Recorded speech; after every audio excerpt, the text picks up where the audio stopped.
Back to our lead story on forced virginity tests in Egypt. A senior Egyptian general has admitted to CNN that its military forcibly subjected female protesters to the invasive exams following protests on March 9, a month after President Hosni Mubarak resigned.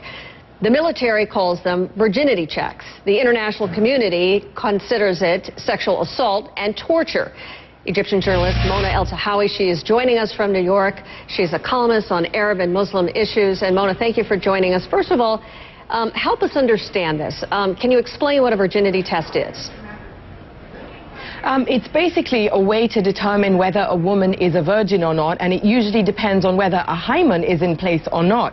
That's forgetting, of course, that not all virgins have hymens in place and that some women are born without hymens.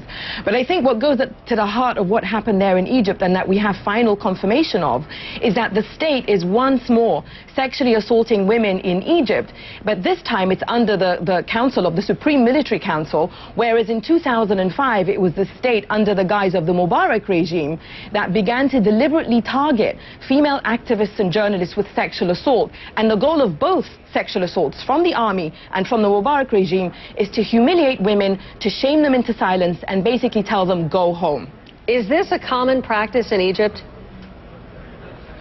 You know, this morning I put the question out on Twitter and I asked people I know in Egypt, have you guys heard of these virginity tests? And this is a common practice in conservative cultures that place a high value on women's virginity. So you will hear of conservative parts of Egypt where a traditional midwife will be in charge of showing or examining whether a bride-to-be is a virgin or not. And there are cases in which some Egyptian families have gone to medical authorities to determine whether women are virgins or not, in the way that we hear in Latin America they have, and also as recently as 1976 in the UK, where virginity tests were forced on women immigrating from India. So essentially what I'm saying is these are tests that are forced on women by a patriarchal authority to determine something as flimsy as a hymen. So it happens in Egypt, it happens in countries that are conservative, and at the end of the day it's extremely humiliating to women. And Mona, you bring up a very good point. You talk about the fact that this was used as a form of sexual assault under the Mubarak regime, but now you have the military in charge and it's also being used in that way.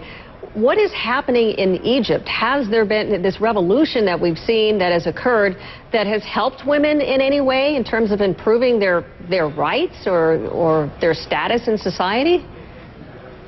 It's absolutely outrageous, Suzanne, because more than 800 Egyptians died and thousands were injured to get rid of Mubarak. But essentially what has happened is that we've replaced Mubarak in Egypt with a Supreme Council of Mubaraks, which is a Supreme Military Council. That same council not only sexually assaults women, but it also tortures people, it detains people, it puts hundreds of civilians in military jails and on military trials. In Egypt today, 5 journalists were called in for questioning, which was then called a chat with the military, because they dare to criticize the military. 3 judges are being questioned by the military because they spoke to the media without permission. It's absolutely outrageous. So, Mona, for those of us who are listening to you, and many Americans in the audience who are listening, wondering, should the United States, should the Obama administration support such a regime, such a government, the people inside of Egypt? What should be done next?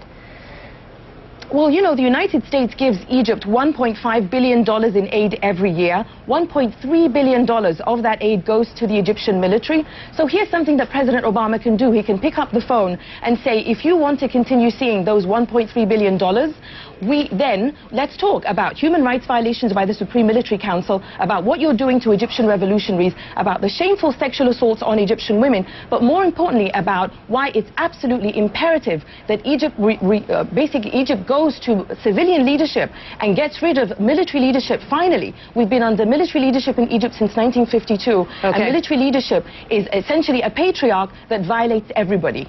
All right, Mona Eltahawy, thank you very much for your perspective. Really appreciate it. Thank you, Mona.